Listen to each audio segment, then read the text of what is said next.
We're in Santo Espirito, one of Brunelleschi's last churches. In fact, I believe only one column was raised by the time he passed away. And we see a lot of the same things that we see in the old sacristy or in the Pazzi Chapel by Brunelleschi.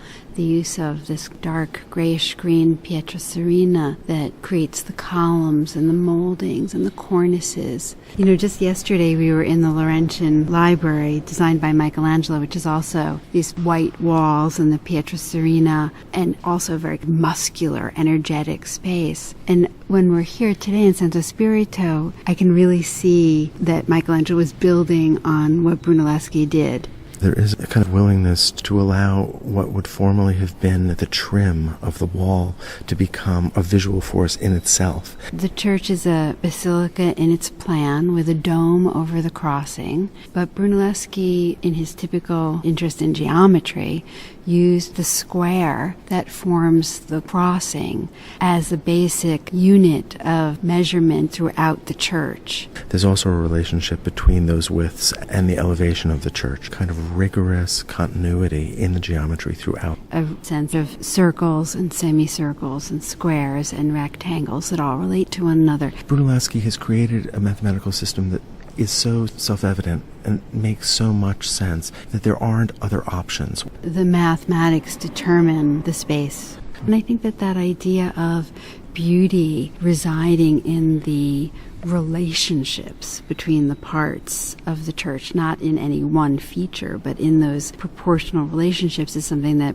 is very important to Brunelleschi, and is also something that Brunelleschi is deriving from his study of ancient Roman architecture.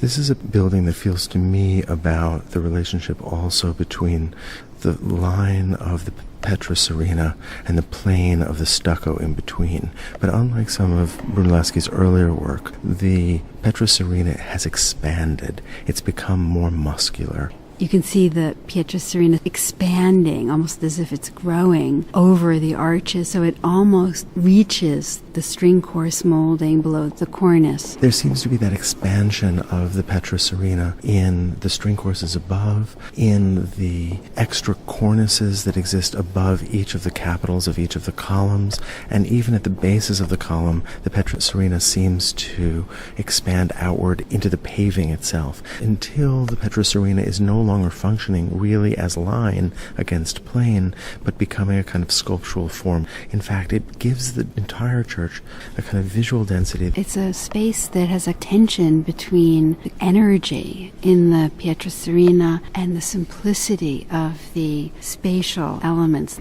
I think it's also really important to talk about how classic this looks. We really have a sense of being an ancient Roman building, but there is a kind of severity here. We don't see fluting in the columns or in the pilasters. And the Petra Serena's tone is a serious tone.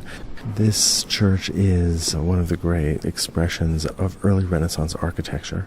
It's sometimes seen as a summation of the vocabulary that Brunelleschi created over his lifetime, which was revolutionary.